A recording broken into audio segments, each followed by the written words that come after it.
출애굽기 31장 어떻게 보면 또 하나의 터닝 포인트인데요. 왜냐하면 30장까지 하나님께서 이제 모든 설계도, 그렇죠?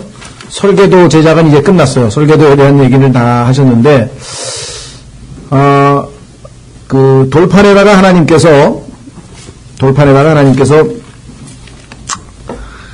다 쓰셔서 주시겠다고 말씀한 다음에 바로 주신 게 아니라 지금처럼 이 도덕법, 소위 말하면 십계명이라고 하는 십계명을 써서 주시기 전에 지금 이 성막을 만드는 그 설계도를 아주 장황하게 주셨어요. 그렇죠? 근데 왜 그랬을까? 이제 31장에 가면은 성막 기술자들을 이제 실제적으로 일할 사람들을 어떻게 해서 일을 진행해라 하고 이제 또 자세한 지시사항을 내리신단 말이죠.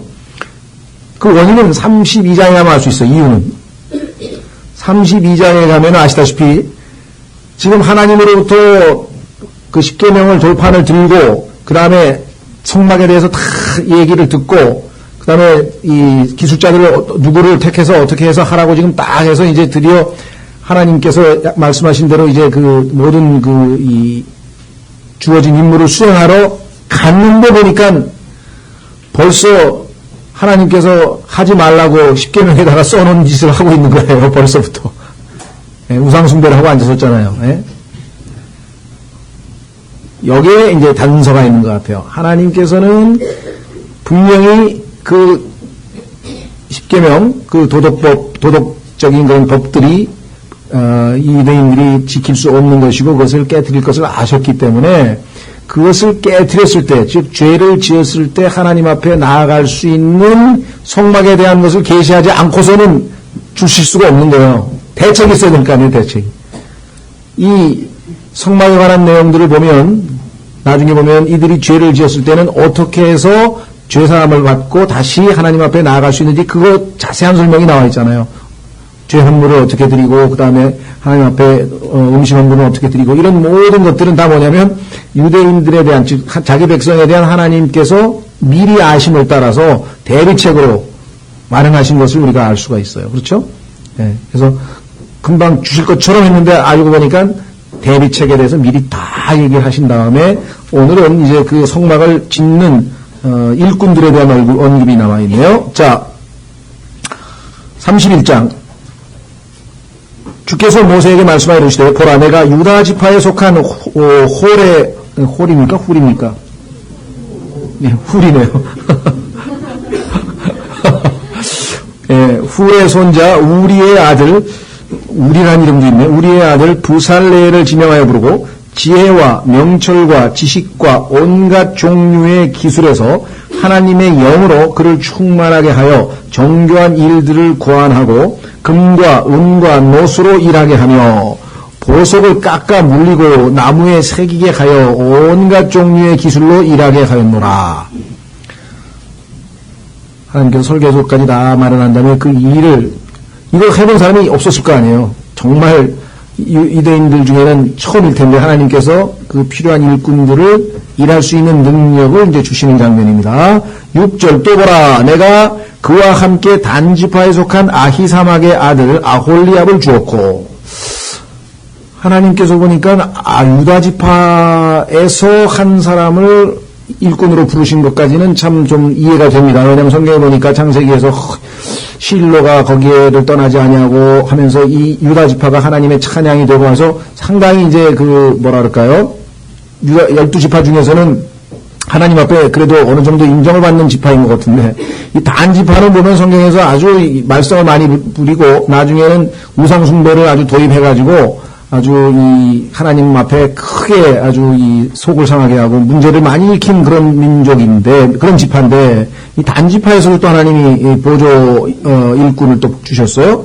아이 사막의 아들 아홀리압을 주었고 지혜로운 마음을 지닌 모든 사람의 마음에 지혜를 주어 그들이 내가 내게 명령한 모든 것을 만들게 하였으니 그 다음에는 이제 앞에서 얘기한 모든 내용입니다. 곧 회중의 성막과 증언궤와 그 외에 있는 극률의 자리와 성막의 모든 비품과 상과 그것의 비품과 순금 등잔대와 그것의 모든 비품과 분향제단과 번제헌물제단과 그것의 모든 비품과 물두멍과 그것의 받침과 제사장의 직무로 섬길 때 입는 섬김의 예복 곧 제사장 아론의 거룩한 의복들과 그의 아들들의 의복들과 기름 부음에 쓸 기름과 성소를 위한 향기로운 향이라 그들은 내가 내게 명령한 모든 것에 따라 행할지니라. 그러니까 6절서부터 11절에 나와 있는 것은 앞서서 우리가 이미 쭉 다 살펴봤잖아요. 그렇죠? 예. 이런 것들을 이제 지시한 대로 만들려면은 일꾼이 필요하다. 하나님께서 이제 일꾼을 주시는 장면이 나오는데, 자, 한번 확인해 보죠. 31장 앞부분에 가니까 훌이라고 하는 부살렐의 할아버지네요. 그렇죠? 예. 그런데 그 훌이라고 하는 인물이 여러분도 아시다시피 유대인들의 이름에는 다 의미가 있어요. 그렇죠? 예. 뭐 이삭 그러면 뭐 웃음이라는 뜻이고, 그렇죠? 예. 뭐 많은 민족의 아비 그러면 아브라함이고, 뭐 이래서 이름이 다 붙어 있잖아요. 그 의미가. 예. 예수님은 구원자라는 뜻이고, 뭐 이렇게 해서 여기도 마찬가지 이 훌이라고 하는 사람도 하나님께서 그냥 그 족보만 누구누구 집 아들이다 이렇게만 한 건 아니고 그 이름 속에도 의미가 있는 것 같아요. 아주 고귀하다, 자유롭다, 긍정적인 좋은 이름인데요. 그 다음에 우리란 말은 주님의 빛이란 뜻인데 그 다음에 부살렐은 하나님의 그늘 아래라는 뜻이에요.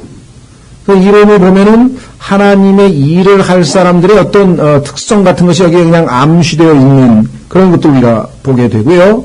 그 다음에 하나님이 주신 것은 지혜, 명철, 지식.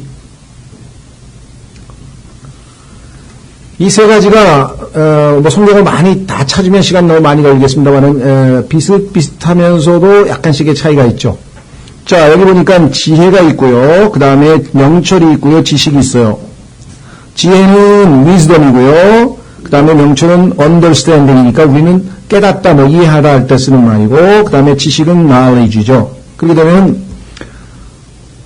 보통 우리가 지식이라고 하는 것은 이 세상에서 요즘 사람들은 그것을 정보라고 합니다. 정보. 그렇죠? 뭐에 대한 지식, 정보. 지식이 많다고 해서 그 사람이 어떤 그 지혜롭게 행동하느냐 그건 아니에요. 그렇죠? 지혜는 또 별개의 문제예요. 그러니까 지식을 가지고 있더라도 그것을 지혜롭게 활용을 못하면 그거는 별 기여도가 없죠.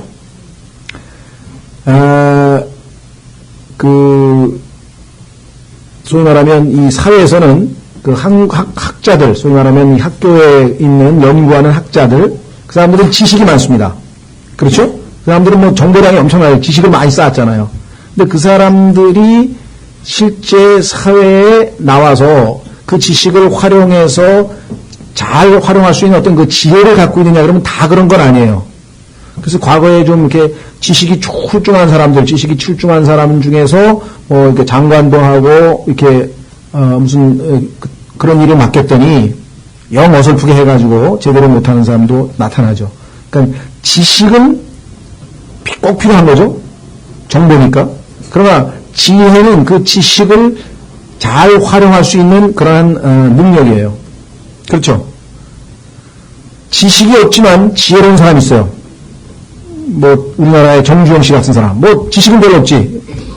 그렇지만 지혜는 있어서 사람을 잘 데려다가 아주 적재적소에 쓰고 활용해서 지식을 가진 사람들을 잘 활용해서 지혜롭게 모든 일을 성취해 나가요. 그렇죠? 히틀러 같은 사람들도 아주 지혜가 출중한 사람이에요. 그래서 지혜라고 하는 것은 하여간 그런 발휘할 수 있는, 활용할 수 있는 능력인데, 성경에 보면 지혜는 원래는 하나님 자신이 지혜고 하나님께서 가지고 계신 것인데, 그 지혜를 완벽하게 갖춘 존재가 성경에 보니까 원래 루시퍼였어요. 루시퍼라고 하는 것은 지혜의 완벽함을 소유하고 있었는데 그 하나님이 주신 지혜를 부패시켰다 그랬어요. 부패. 그러니까 지혜는 그 자체는 중립적이에요. 이걸 부패시켜서 잘못 사용하면 아주 엄청난 파괴력이 있고 부정적으로 나쁜 일을 할 수 있고 히틀러 같이 그렇죠? 좋게 사용하면 아주 엄청나게 많은 사람들에게 유익을 또 가져다 줄 수도 있어요. 그렇죠? 예, 똑같은 다이나마이트도 암석을 폭파해서 도로를 놓고 하여간 이렇게 인간 삶의 유익을 가져다 주는 거 있잖아요. 다이나마이트라고 하는 게 굉장히 많이 산업 현장에서 현대 문명에 기여한 바가 크잖아요. 반면에 그거 가지고 폭탄 만들어 가지고 수없이 많은 사람 죽일 수도 있는 거거든요. 그럼 지혜라고 하는 것은 어떻게 쓰느냐에 따라서, 즉 지혜를 하나님의 영광을 위해서 쓸 줄 알 때 그것을 명철이라고 그래요. 명철. 이 언더스탠딩이라고 하는 것은 하나님과의 관계에서 지식과 지혜를 바르게 사용할 수 있는 깨달음. 그 성경에 보니까 마귀는 명철이 없어요. 지혜는 있는데, 자, 지식도 있겠죠? 시간이 없으니까 한 군데만 찾아보죠. 욥기 28장에 가면, 여러분들도 지식만 많이 구하지 마시고, 지혜가 있어야 되고요. 지혜만 있어서는 안 되고, 그걸 바르게 사용할 수 있는, 하나님과의 관계에서 바르게 사용할 수 있는 명철이 있어야 됩니다. understanding. 자, 욥기 28장을 보시면,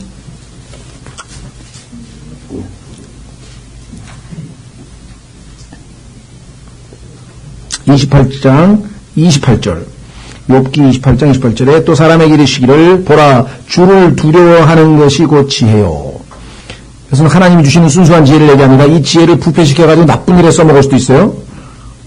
그건 잘못된 지혜죠. 악에서 떠나는 것이 명철이니라 하셨느니라. 자, 그래서 여기서 지금 얘기하는 하나님께서 주신 지혜와 명철과 지식은 정말 다 하나님의 영광을 위해서 사용되는 하나님이 주시는 선물들이에요. 그렇죠? 예. 자, 그다음에 온갖 종류의 기술에서 하나님의 영으로 그를 충만하게 하여. 여기 보시면 하나님께서 지명하여서 부르셨죠? 그다음에 하나님께서 또 모든 영으로 충만하게 채우셨어요. 이 모든 것들이 다 하나님으로부터 시작이 되는 겁니다. 그렇죠? 그다음에 정교한 일들을 고안하고. 자, 이 정교한 일들.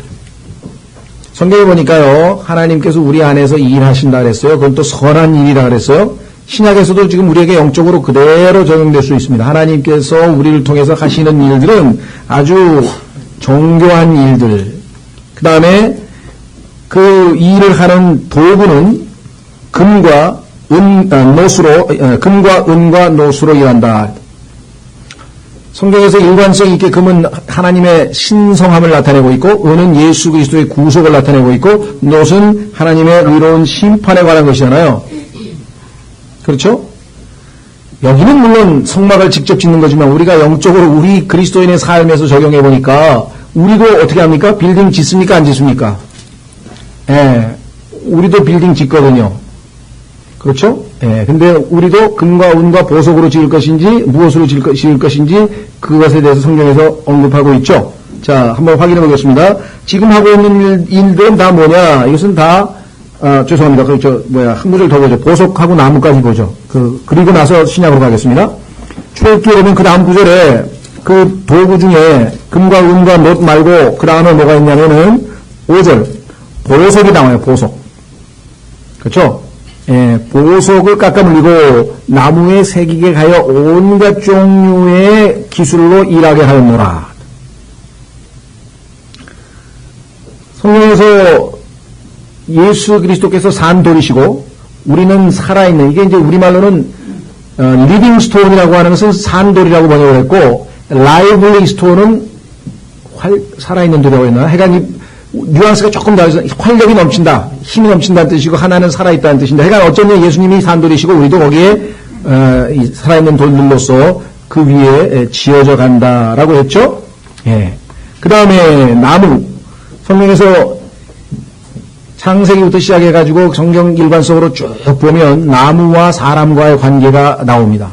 지난번에도 말씀드린 것처럼 나무는 성경에서 인간을 비유해서 때로는 어떤 사람은 가시나무, 어떤 사람은 올리브나무, 어떤 사람은 뭐 포도나무 하면서 사사기에 보면은 사람을 나무에다 비유한 게 나오죠.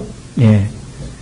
그 다음에 또 에스겔서에도 그게 나오고요. 성경에서 보면은 사람과 나무와의 관계를 묘사한 게 굉장히 많아요. 욥기에도 나오고요.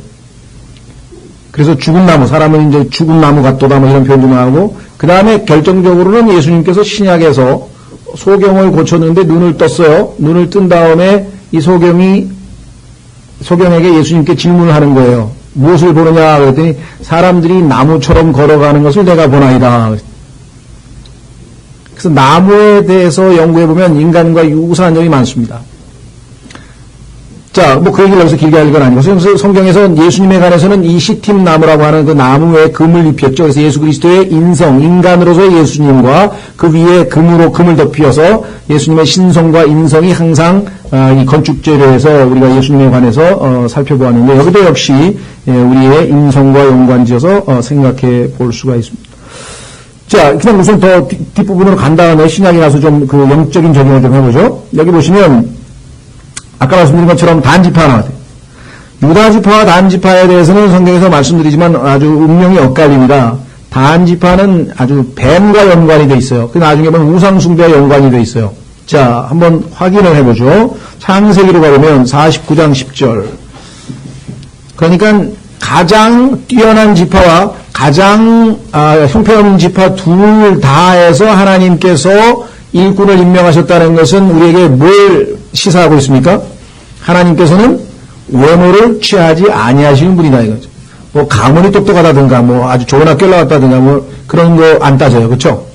뭐 우리나라는 여전히 뭐 그런 거 이 사회적으로 요즘엔 그런 거 안 따진다고 하잖아요. 그다음에 뭐 스펙도 가능하면 뭐 안 따지고 뭐 이게 직접 이렇게 면접해서 뭐 능력을 본다고 뭐라고 말을 하는데 그 뿌리가 문화가 아직도 안 그런 것 같아요. 보니까 아직도 안 그런 것 같아.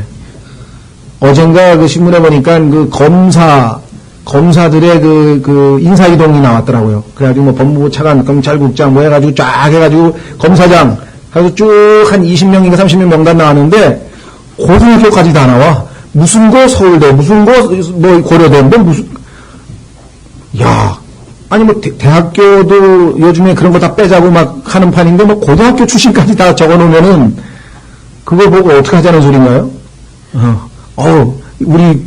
나 다닌 고등학교 출신에서 누구 나왔구나, 뭐, 이거 가지고 뭐 흐뭇해하라는 소리니까, 뭐, 우리는 대한민국처럼 외모를 잘 보는 데가 없어요. 예, 세계에서 성형수술도 제일 많이 하고요. 예, 하여간 뭐 세계에서 하여간 이 화장품도 요즘에 한류가 최고, 한국이 최고라면서요? 화장품. 하여간 거칠게 하는 데는 아마 대한민국보다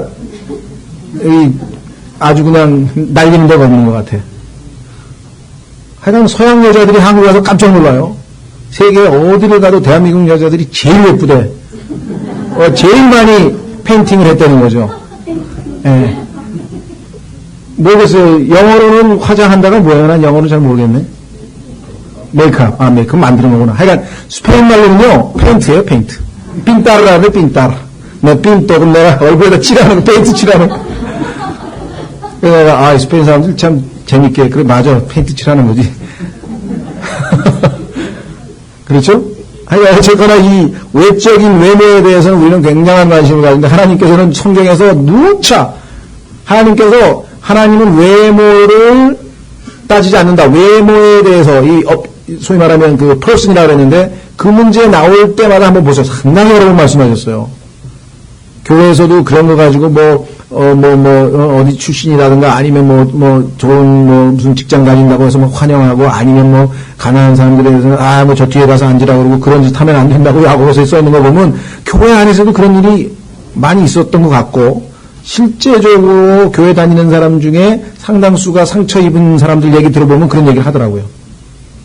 갔더니 누가 왔더니 누가 오셨습니다 하면서 막 잔뜩 소개하더니 자기가 왔더니 소개도 하나도 안 하고 이럴 수가 있네요, 교회가.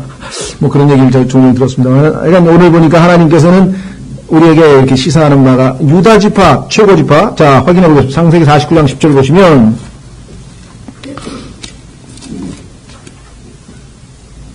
시밀로가 오실 때까지 홀이 유다를 떠나지 아니하며 법을 주는 자가 그의 발 사이에서 떠나지 아니하리니 그에게 백성이 모이라. 이 유다는 사자라고 하면서요. 유다가 사자인데요. 그때 홀이라고 하는 말은 왕의 권위를 나타내는 것이요. 긴 막대기잖아요. 그죠? 지휘봉. 왕권을 상징하는. 그러니까 정말 그리고 성경에 보니까 이제 유아 지파로부터 예수 그리스도가 또 나오셨잖아요. 그죠? 예수님이 나오셨고, 그게 유다는 항상 성경에서 앞장선 그런 것에 비해서 17절을 가시면 17절 다는 길가의 뱀이요 행로의 독사로서 말발굽을 물어 말탄 자가 뒤로 떨어지게 하려다. 이 단지파는 창세기 49장에서도 예언이 나오고 그다음에 신명기에서도 예언이 나오고 예언 나올 때마다 보면은 영 안 좋은 얘기가 많이 나와요. 따라서 하나님께서는 전혀 따지질 않는다. 솔로몬의 경우에도 솔로몬 자신은 유다 지파 출신이거든요. 근데 솔로몬의 성전을 지을 때 히람이라고 하는 사람이 그 소위 말하면 건축 총감독이었는데 그 사람은 보면은 어머니가 단지파 출신입니다. 성경에서 이렇게 가만히 보면 하나님께서는 외모를 취하지 아니하시는 분을 아니라고 하는 것을 실제적으로 실천하고 있는 모습을 보게 됩니다. 아히사막이라고 하는 것은요, 아히사막이라고 하는 것도 역시 이름의 의미가 있는데 힘의 형제, 부축의 형제, 힘을 북돋아주는 그런 뜻이에요. 상당히 의미 있죠? 힘을 북돋아주는 사람. 교회에서도 성경에 보니까 바울이 힘들고 지쳤는데 어떤 형제가 신앙생활하는 소식을 듣고 내가 다시 소생하고 리프레시 아주 상쾌해지고 힘을 얻었다. 그런 얘기가 나오잖아요. 그렇죠. 우리도 어떤 형제가 어려움 가운데 승리한 간증을 들으면 우리가 힘이 북돋아지는 그런 경우가 있죠. 예. 그 다음에 아홀리압이라고 하는 것은요, 아버지께서 나의 성막이 되십니다. 라는 뜻입니다. 아홀리압이라고 하는 말은. 그래서 이 성막 건축과 관련지어서 하나님께서 그 주신 일꾼들의 이름마저도 다 의미가 있어요. 성경에 보니까. 성경의 일꾼 그 이름들마저도 다 의미가 있다라고 하는 것이고요. 자, 그래서 이제 이 일과 관련지어서 신약 성경으로 와서 한번 우리가 확인을 해 보도록 하려고 합니다. 자, 우선 신약에서 우리도 이 영적인 집을 짓는 사람이라고 하는 것, 여러분과 저도 하나님이 택하신, 뽑으신 건축하는 일에 역시 일꾼이다라는 것을 한번 확인해 보겠습니다. 예, 우리 고린도전서 3장으로 가겠습니다. 여러분, 하나님의 성전 건축, 영적인 집, 하나님의 영적인 집을 짓는 건축가로 자신이 부르심을 받았다는 사실을 알고 의식하고 행동을 하고 있는 것인지, 나는 건축하고 아무 상관이 없다 라고 생각하는 것인지 한번 생각해 보시죠.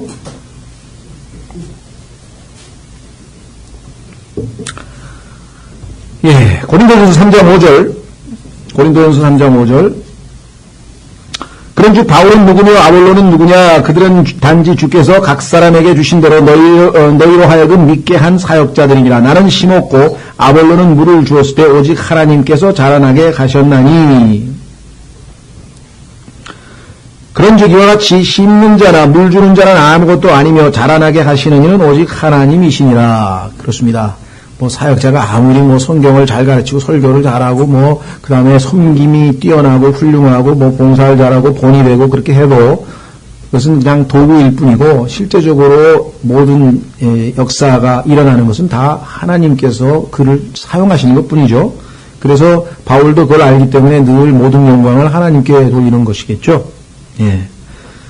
그래서 정말 이 사역이 커질수록 또 특히나 이 사역자들에게 있어서 위험한 것은 바로 어떤 내 사역, 내 교회, 뭐 우리 교회, 우리 사역 그런 것에 대한 집착이 결국은 그들이 문제를 일으키게 되는 아주 대표적인 그런 케이스죠.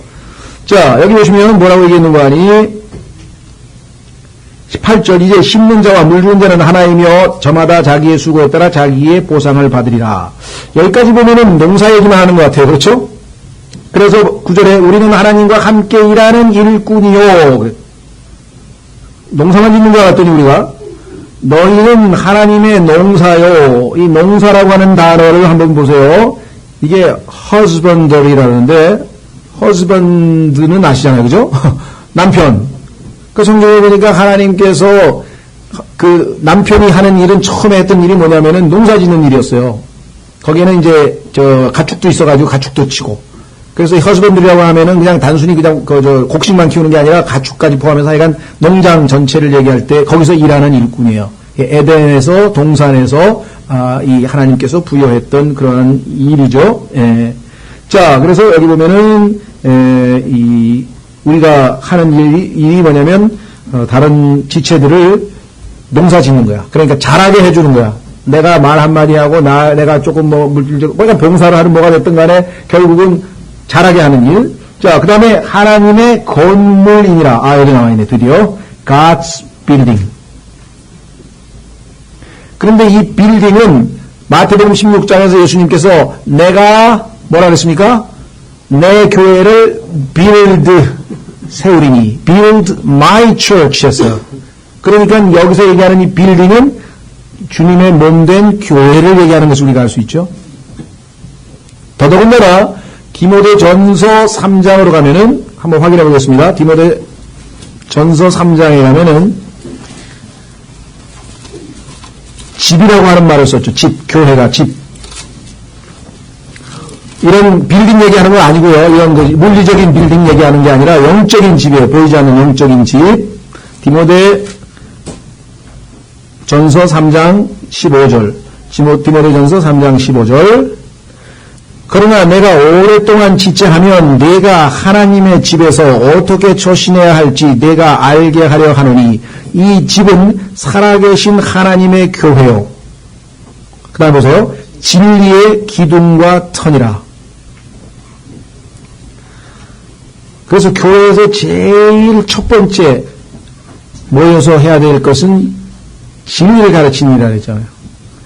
그렇죠? 그리고 그 진리와 영으로 하나님께 경배하고 그 하나님께서 하나님의 뜻을 이루시도록 기도하고 이 세 가지가 여러분과 제가 매주일 여기에서 모이는 목적이라 해요. 그 일. 그렇죠? 그러니까 여기서 우리가 처음에 제일 좋아하는 점은 진리를 배우는 거잖아요. 진리를 알면 알수록 하나님이 어떠하신 분인 줄 알고 그러면 경배할 수 있는 마음이 생기고 그래서 영과 진리로 하나님을 경배하고 그 하나님의 뜻이 이루어지기를 우리가 갈망하는데 그렇게 기도하면 하나님께서 우리를 통해서 한 사람에게 복음을 전하시기도 하시고 믿음이 약한 사람은 믿음을 세우시기도 하시고 또 여러 가지 다른 방식으로 하나님께서 자신의 뜻을 이루어 나가시는 건 기도를 통해서 이루신다는 거죠. 자, 그래서 여기 보시면 우리도 이 짓는 사람이다. 자, 고린도전서 3장으로 가셔보십시오. 건물 10절 내게 주어진 하나님의 은혜에 따라 내가 지혜로운 주 건축자로서 기초를 놓았고 아마 구약에 아까 나와 있는 것치면은 그 첫 번째 임명받은 그 사람 이름이 뭐였죠? 부살레엘이라고 하는 역할을 아마 바울이 했나 봐요. 총 책임자.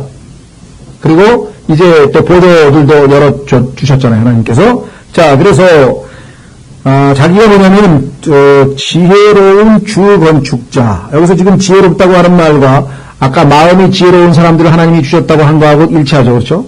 하나님의 일들은 그것이 물리적인 성막, 성전을 짓는 어떤 실질적인 건물을 짓는 것이 됐던 영적인 것을 하게 됐던 하나님의 일들에는 다 하나님이 일꾼에게 자신의 능력, 영으로 충만케 함과 지혜와 명철과 지식을 다 주셔서 그 일을 하도록 하십니다. 아무런 할 수 있는 것도 마련해 주시지 않은 채 하나님께서 우리에게 뭔가를 요구하고 하라고 하시진 않는다는 거예요. 그 성경에 보면 하나님의 칭호 중에 하나가 provider, 제공하시는 분이에요. 공급하시는 분. 모든 필요를 공급하시는 분. 그분이 바로 주님이신데, 자, 그래서 여기서 지혜로운 주 건축자로서 사도 바울의 역할입니다. 기초를 놓았고 다른 사람이 그 위에 세우되 저마다 어떻게 그 위에 세울지 주의할지니라. 여기 보시면은 저마다 여기 나와 있죠. Every man. 건축은 모든 그리스도인들이 다 참여하는 것입니다. 우리가 다 세우는 거예요. 그래서 성경에 보니까 너희의 모든 일을 세우기 위해서 해라. 다른 사람이, 다른 형제가 나로 인하여 믿음이 세워져야지 무너지면 안 된다.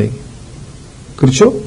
하나님의 일이 나로 말미암아 잘 진행이 돼야지, 진척이 돼야지. 내가 슬그머니 게을러가지고 예를 들면 뭐 건축으로 치자면 뭐라 그러나요? 콘크리트 비율을 내 멋대로 해가지고 어느 날 그게 강도가 약해져가지고 그 한쪽이 푹 무너져 내렸다. 교회도 얼마든지 그런 일이 벌어질 수 있는 거거든요. 영적으로 우리가 한번 이렇게 비교해보면. 그렇죠? 그래서 세워야 돼요. 여기서 보면 저마다 그 위에 어떻게 세울지 주의할지니라. 우리가 하나님은 다름 아닌 세우는 일인데 그게 뭐냐? 빌드라 그래요. 동사 똑같죠? 빌딩을 세우는 거예요. 자, 그런데 11절 아무도 이미 놓은 기초 위에 왜 능히 다른 기초를 놓을 수 없나니 기초는 이미 하나뿐이에요. 이 기초는 곧 예수 그리스도시니라. 예수 그리스도의 신성, 예수 그리스도의 구속, 예수 그리스도하고 같은 성령님의 어떤 변화시키는 보석과 같은, 그러니까 금가운과 보석 같은 이런 것들이 즉 예수님과 동일한 재료여야 돼. 기초하고 품질이 다른 게 거기에 놓이게 되면 그건 다 허물어지는 거예요. 그래서 여기 지금 기초는 예수님인데 12절 그런데 만일 어떤 사람이 그 기초 위에 금이나 은이나 보석이나 나무나 건초나 짚을 세우면 각 사람의 일이 드러나리라. 그날이 그것을 밝히 드러내리니. 세울 때에는 우리가 잘 모르죠. 그래서 나중에 가서 보니까 거기에 하나님께서 인정하지 아니한 그런 것들이 들어있다는 것이죠. 그래서 결국은 이는 그것이 불의 일에 드러나고 그 불이 각 사람의 일이 어떤 종류인지 그것을 시험할 것이기 때문이라.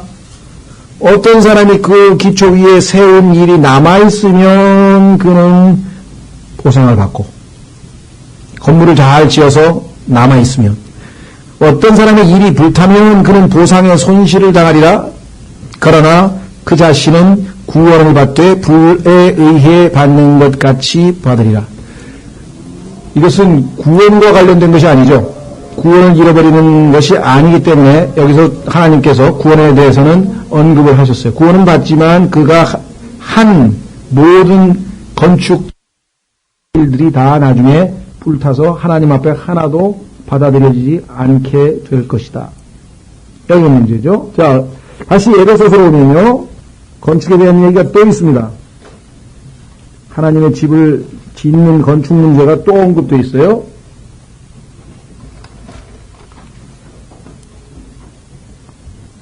에베소서 4장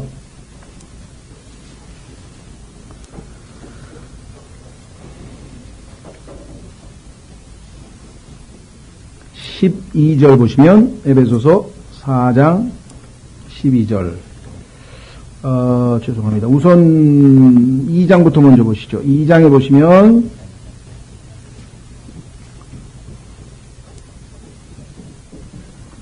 찾으셨습니까? 예.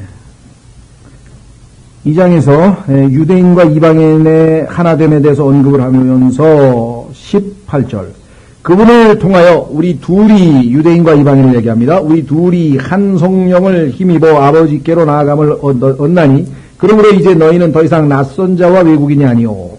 과거에는 유대인들만 하나님의 백성이고 이방인들은 낯선 자와 외국인이었죠.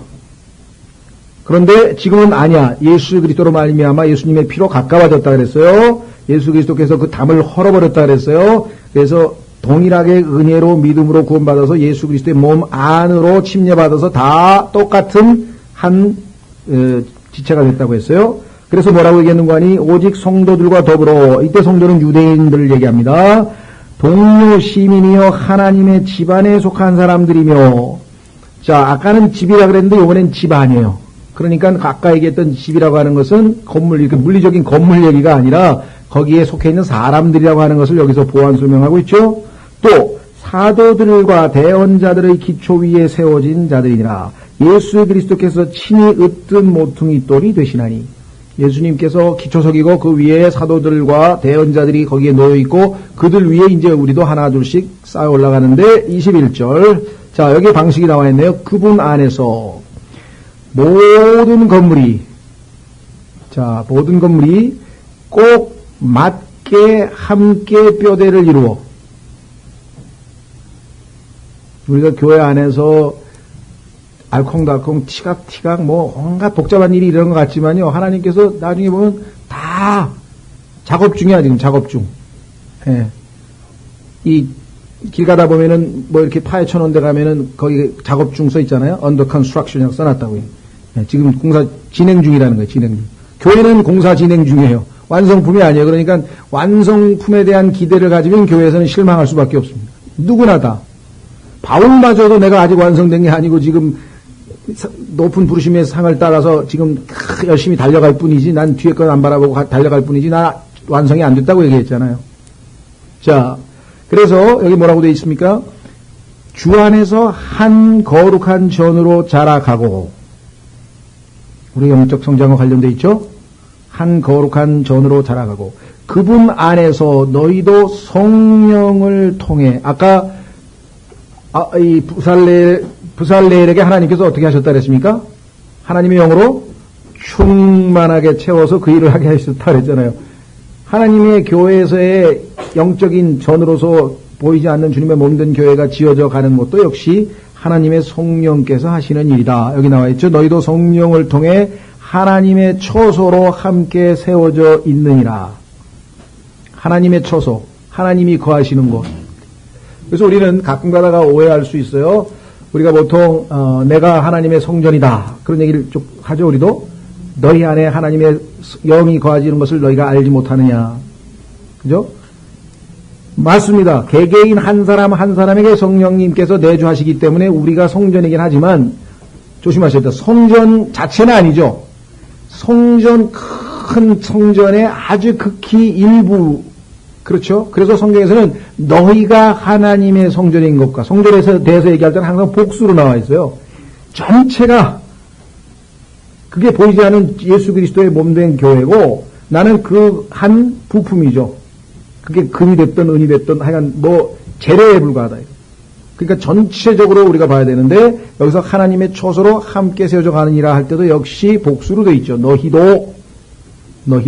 그러니까 내 개인적인 신앙의 성장은 물론이지만 여기서 지금 관심 갖고 있는 것은 뭐냐면 내가 옆에 있는 다른 지체와의 관계에서 어떻게 예수 그리스도처럼 마치 좋은 재료 하나가 거기다가 이렇게 콜타를 발라서 잘 해서 어떤 이 작업 장인이 아주 뛰어나게 잘 마무리를 하면 어울려서 나중에 보니까 건물이 점점 모양이 드러나잖아요. 여러 개가 계속 붙어가지고. 그러니까 나중에 예수 그리스도께서 거할 처소도 마찬가지라는. 자, 에베소서 4장에서도 똑같은 얘기를 또 하고 있습니다. 이것이 지금 여러분과 제가 매일매일 교회 생활을 통해서 또는 교회에 함께 모이지 않더라도 우리가 서로를 위해서 기도하는 가운데 서로의 관심을 가지고 뭐 전화 통화를 하는 가운데 요즘으로 치면 SNS인지 뭔지 그런 하여간 어떤 방식으로든지 서로 교제하면서 주고받는 가운데 이 세움이라고 하는 것이 계속 이루어지고 있는 것이에요. 자, 에베소 4장 보세요. 뭐라고 되어 있나? 예수님의 승천에 대한 언급을 하고 있습니다. 7절. 그러나 주께서 우리 각 사람에게 그리스도의 선물의 분량대로 은혜를 주셨나니. 자, 그러므로 그분께서 이르시기를 그분께서 높은 곳으로 올라가실 때 포로로 잡힌 자들을 포로로 이끄시고 사람들에게 선물들을 주셨도다 하시느니라. 이 포로에 대해서는 이제 아브라함의 품에 있었던 사람들을 이제 다 예수 그리스도께서 이제 데리고 승천하셨는데 승천에 대한 얘기가 나오죠. 9절에 이제 그분께서 올라가셨은즉 그것은 곧 그분께서 또한 먼저 땅에 더 낮은 부분들로 내려가신 것이 아니면 무엇이냐. 내려가셨으니까 올라가셨단 말 할 수 있는 거 아니냐. 또 내려가신 그분께서 또한 모든 하늘들보다 훨씬 위로 올라가신 바로 그분이시니 이것은 그분께서 모든 것을 충만하게 하려 하심이라. 온 우주를 이제 충만하게 하시기 위해서 올라가셨는데 그 충만이 누구냐? 교회라 이거예요. 주님의 충만이 곧 누구냐? 바로 교회라 라고 성경에 에베소서 1장에 기록을 했어요. 자, 여기 보시면 땅의 더 낮은 부분, 이것이 성경에서 말하고 있는 지옥입니다. 땅의 더 낮은 부분, 땅의 마태복음 12장에서 얘기하는 심장, 그렇죠? 땅의 심장 또는 중심부, 다음에 더 낮은 부분 이렇게 되어 있죠. 자, 땅 속인데요. 자, 11절 그분께서 더러는 사도로, 더러는 대언자로, 더러는 복음 전도자로, 더러는 목사 겸 교사로 주셨으니. 초대 교회에서는 사도가 필요했습니다. 하나님께서 표적을 주신 사람들이 필요했어요. 왜냐하면 성경이 완성되지 않았기 때문에 어떤 사람이 와서 자기가 하나님의 말씀을 전하겠다 그랬는데 그 사람이 하는 말이 하나님의 말씀인지 아닌지를 입증할 방법이 없어요. 성경이 있으면 성경을 보고 맞다 틀리다 할 텐데 그 당시에는 없죠. 그래서 하나님께서는 이 사도들에게 하나님이 보내신 사도라고 하는 표적을 주셨어요. 마가복음에 보면은 뭐 여러 가지 표적이 있죠. 방언도 하고 손을 얹기만 하면 치유가 일어나고 그 다음에 독을 먹어도 해를 입지 아니하고 그런 여러 가지 표적들이 있었단 말이에요. 기적을 일으키는 표적들. 자, 그래서 사도, 그 다음에 대언자, 그 다음에 복음전도자. 오늘날은 교회를 세우는 데 있어서 가장 오늘날 하나님께서 두드러지게 주신 선물은 누구냐? 그는 목사 겸 교사래요. 자, 이런 선물을 예수님이 하늘로 올라가셔서 머리가 올라가셨으니까 이 땅에 계시지 않으니까 그 머리 되신 예수님께서 이 땅에서 자신의 사역을 계속해서 이어가시기 위해서 이와 같은 선물들을 주님의 몸된 교회에 주셨는데 목적이 뭐냐? 12절 이것은 성도들을 완전하게 하고 섬기는 일을 하게 하며 그리스도의 몸을 어떻게 한다고요? 세우게 하려 하십니다. 아, 이게 교회 건축이구나. 교회 건축이라는 게 헌금 내가지고 예배당 짓는 얘기가 아니고 성경에서 얘기하는 교회 건축은 영적인 재료들을 가지고 하나님께서 성령을 통해서 우리로 하여금 하나님의 말씀의 공급으로 해서 자라나게 하면서 서로 교제하게 하면서 서로를 말씀의 물로 씻으면서 이 보이지 않는 영적인 하나님의 역사로 인해서 하나님께서 편안하게 거하실 수 있는 영적인 하나님의 집이 세워져 가는 것을 성경에서 교회 건축이라고 하는 거지 교회 건축, 예배당 건축 아니라는 거예요. 그렇죠? 구약에서 얘기하는 성전 건축하고 신약에서 얘기하는 성전 건축은 전혀 하나는 물질적인 얘기를 하고 있고 하나는 영적인 얘기를 하고 있죠. 자, 구약에서는 하나님께서 이스라엘 백성에게 약속하신 축복이 있었어요. 복을 주겠다 그랬는데 무슨 복을 주겠다 그랬는데 하나님께서 구속받은 출애굽을 해서 구속받은 그래서 모세에게로 침례를 받은 물속을 통과했으니까 그 유대인들에게 하나님께서 약속하신 복은 뭐냐? 첫째, 안전이에요. 안전. 지금 오늘 아침에 우리 김영재님 기도하셨지만 지금 우리나라가 지금 안전이 위협받고 있잖아요. 국가 안보가. 지금 뭐 북한에서 쳐들어오네 말에 전쟁, 그 다음에 내부적으로는 그냥 하루가 멀다고 강도, 그냥 도둑, 그냥 별 일들이 많이 일어나죠. 거기다가 막 일부러 부닥쳐가지고 보험료 타낸다고 막 그런 사람도 나타나. 이게 모든 게 지금 안전하지가 않아요. 사회도 안전하지 않고 지금 이런 전쟁 분위기도 그렇고, 그렇죠?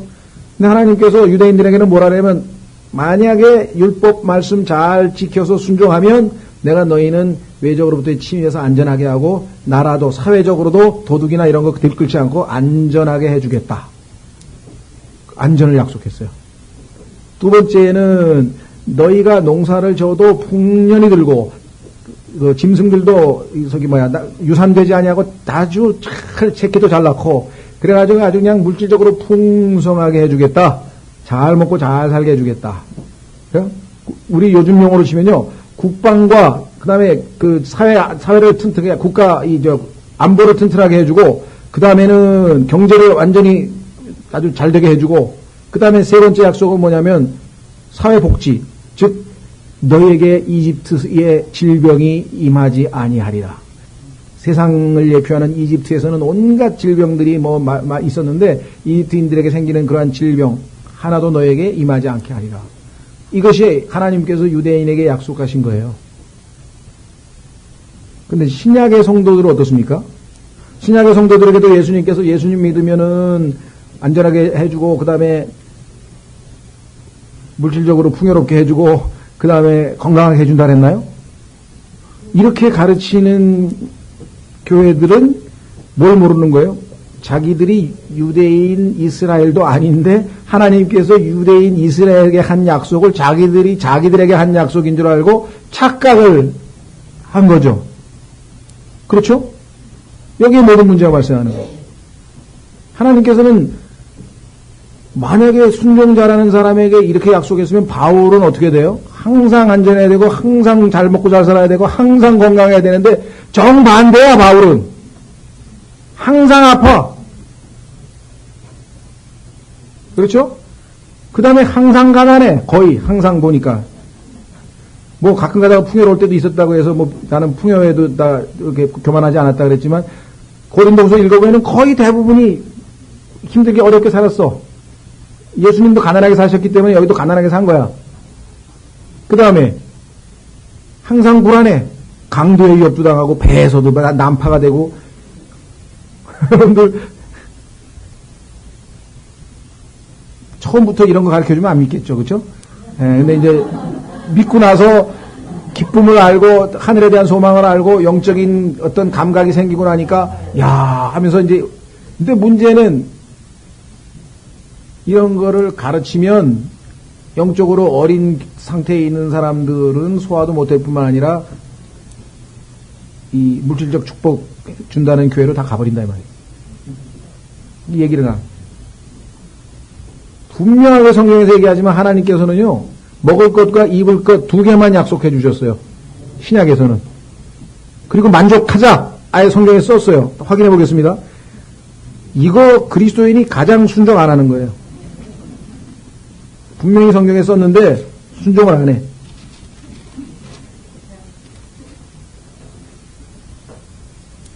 자, 디모데전서 6장.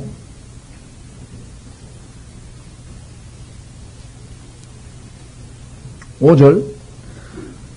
또 마음이 부패하고 진리가 없어 이득이 하나님을 따르는 것이라고 생각하는 사람들의 비뚤어진 언쟁이 생기라니 너는 그러한 자들로부터 떠나라. 이런 사람들이 있으면 떠나라 이거야. 잘못된 사람이니까. 어떤 사람이냐? 이득이 하나님을 따르는 것이래. 그러면 대한민국에서는 제일 큰 교회, 제일 부자 교회가 하나님을 제일 잘 따르는 사람들이야. 그렇죠? 이득이 많을수록, 나에게 이득이 많을수록, 헌금이 많이 들어올수록, 교인이 많을수록, 건물이 클수록, 버스가 많을수록, 그게 하나님을 잘 따르는 교회야. 그런데 그렇게 생각하는 사람 잘못된 사람들이니까 그 사람들하고 결별하라고 성경에 써 있어요. 예? 그럼 뭐라고 써 있어요? 6절. 그러나 만족하면서 하나님을 따르는 것은 큰 이득이 되니라. 7절. 우리가 이 세상에 아무것도 가지고 오지 아니하였은즉 아무것도 가지고 가지 못할 것이 확실하니 먹을 것과 입을 것이 있은즉 우리가 그것으로 만족할 것이니라. 사실은요 만족할 것이니라 했지만 조금 더 직역을 하면 만족하자. Let us be therewith content. Let us 뭐 be 하면 뭐뭐 하자 이런 말이잖아요. 그죠? 만족하자. 혹시 먹을 거하고 입을 거 있는데 마음에 불만 있는 분 계세요 여기? 왜 나에게는 뭐가 없는 거야? 왜 나에게는 뭐 하면서 계속 이게 내가 그리스도인들이 제일 순종 안 하는 게 또 하나 가르쳐 드릴게요. 순종 안 하는 거. 골로새서 3장. 골로새서 3장에 가면 두 번째로 안 지키는 거. 그리스도인이 제일 불순종하는 성경 구절 지금 하나 가르쳐 드렸고 두 번째로 순종 안 하는 성경 구절. 골로새서 3장 1절.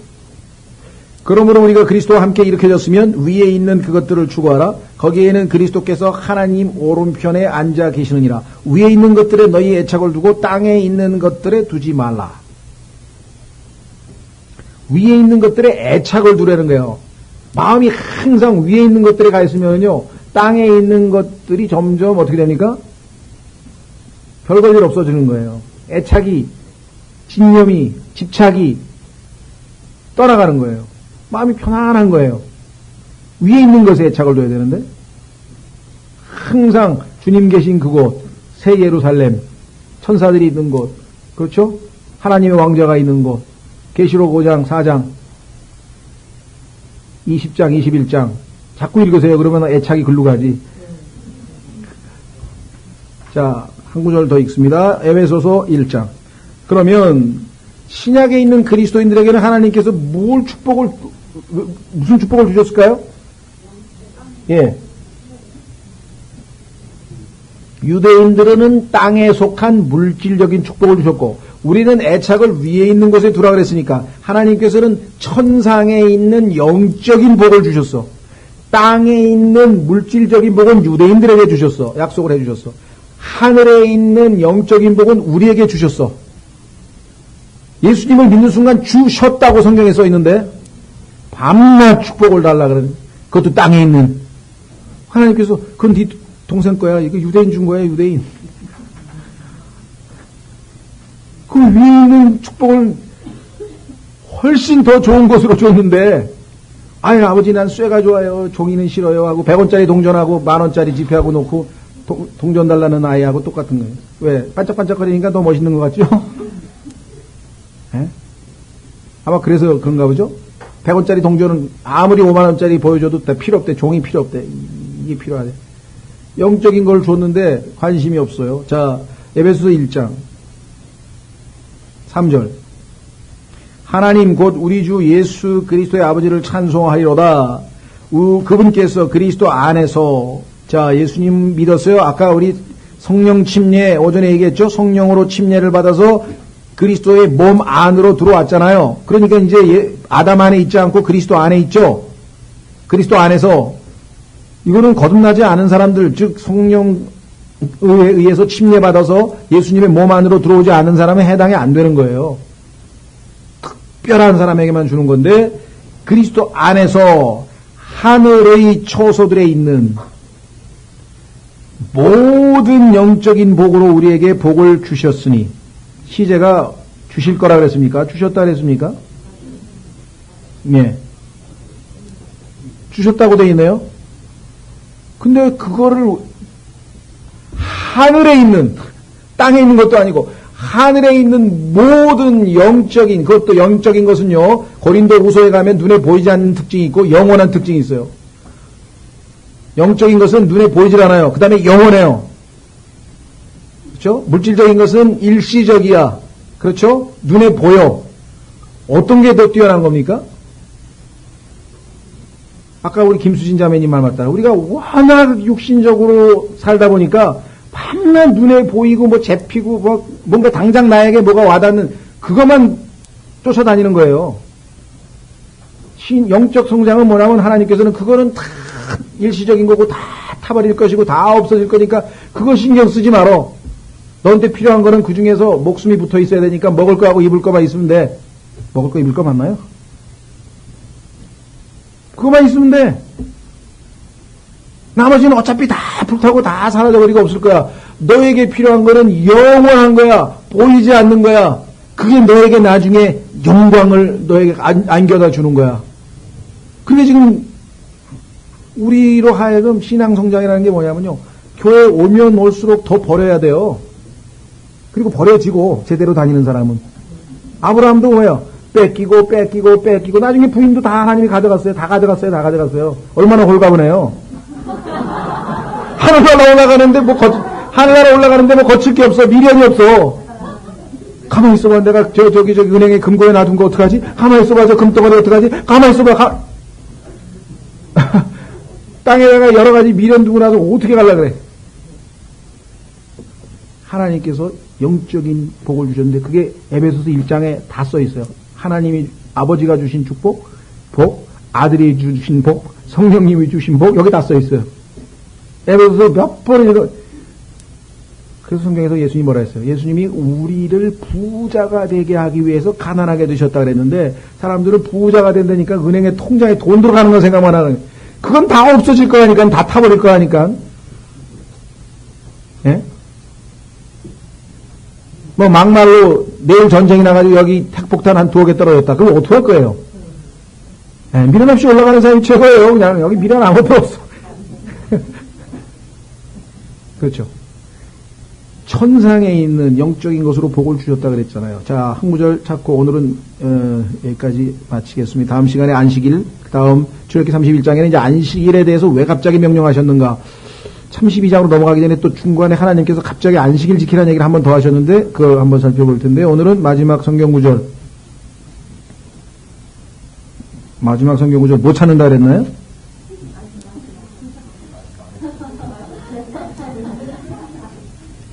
성경 구절이 머릿속에서 사라져 버렸네.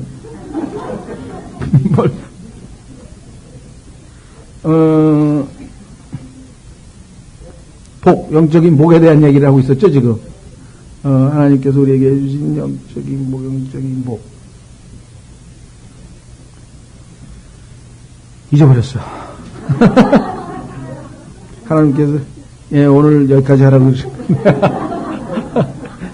예, 순간적으로 이렇게 깜빡깜빡 제가 이렇게, 분명히 하나님 말씀이 쫙 이렇게 해서 그 다음 연결로 이렇게 해 주셨는데, 아, 맞아. 생각이 났다. 고린도 후서. 죄송합니다. 하나님께서 이거 필요한 구절인가 보네요. 그냥 덮으려고 했는데 하나님 생각나게 하시면 어쩔 수 없이 자꾸 맞춰야죠. 고린도 후서.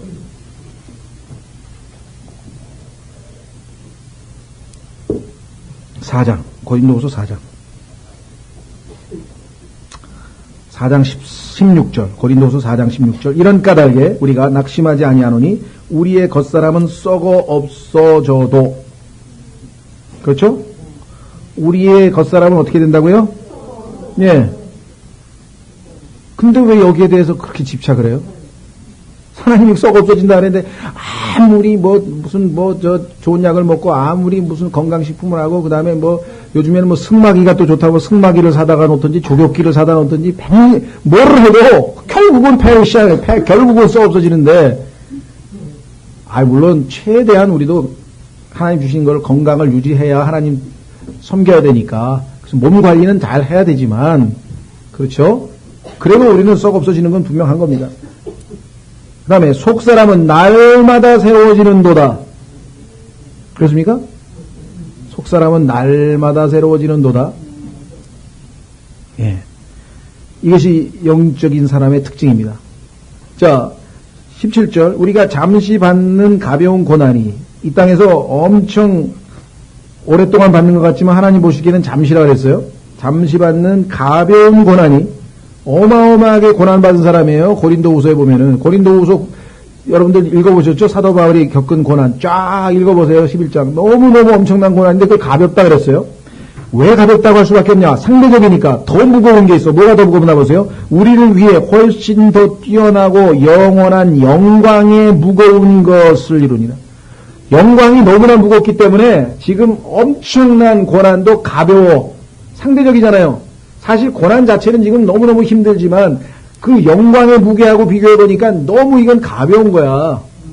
그러니까 여러분들이 영광의 마음이 가 있으면 고난이 가볍게 느껴지고 이길 수 있지만 이 영광에 대한 안목이 없고 영적인 난목이 없으면 이 세상에 이 고난의 무게 때문에 너무너무 힘든 삶을 살 수밖에 없는 것이. 자, 18절. 우리는 보이는 것들을 바라보지 아니하고 보이지 아니하는 것들을 바라보나니. 땅을 바라보면 보이는 것만 바라보는 거예요. 땅. 어떤 사람이 10년인가 땅만 쳐다보면서 주워놓은 거 보니까요. 피니 몇 개, 머리가 몇 개, 담배꽁초 몇 개, 땅에서 찾은 거 전부 다 그런 것뿐이야. 돈도 좀 주웠겠지만 땅. 그런데 보이지 아니하는 것 위에 있어요. 보이지 아니하는 것들을 바라보나니 보이는 것들은 잠깐 있을 뿐이나 보이지 아니하는 것들은 영원하리라. 영원한 복을 주셨는데 영원한 복은 안 보여. 믿음의 눈으로만 보이고 영적인 눈으로만 보이는 거예요. 그러니까 여러분과 제가 영적으로 충만하지 전에는 하나님이 주신 축복들을 다 누리고 행복한 그리스도인으로서의 삶을 살 수가 없는 거예요. 행복한 그리스도인의 삶은 뭐냐면 눈에 보이는 것들을 서서히 버리는 거예요. 근데 안 버리면 하나님께서 가끔 뺏어 가시더라고, 성경에 보니까. 그렇죠? 애가 버릴 때 됐는데 안 버리고 있는 거 보면 있잖아요. 고등학교 갔는데 아직도 그냥 여자애가 막 인형 붙들고 앉아가지고 막 머리 빗기고 앉았고 그러면 아이고 안 되겠다 저거. 엄마가 제거해야 되죠. 하나님께서 어쩔 수 없어. 처음에는 고통스럽겠지만. 그렇죠? 예. 어린아이도 젖을 뗄 때도 그렇잖아요. 도저히 안 떼는 애들은 이제 약을 발라서 쓰게 만드는 수밖에 없잖아요. 그게 우리의 영적으로도 하나님께서 자주 그런 방법을 쓰시는 거예요. 그러니까 우리를 자라게 하기 위해서, 세워지게 하기 위해서. 왜? I will build my church. 나는 내 교회를 세우리니. 그게 주님의 뜻이잖아요. 그래서 주님의 거처할 교회가 완성이 되면 예수님이 오셔서 우리와 함께 영원토록 거하는 것이겠죠. 예, 다음 시간에 계속해서 안식일과 관련된 다 같이 일어나셔서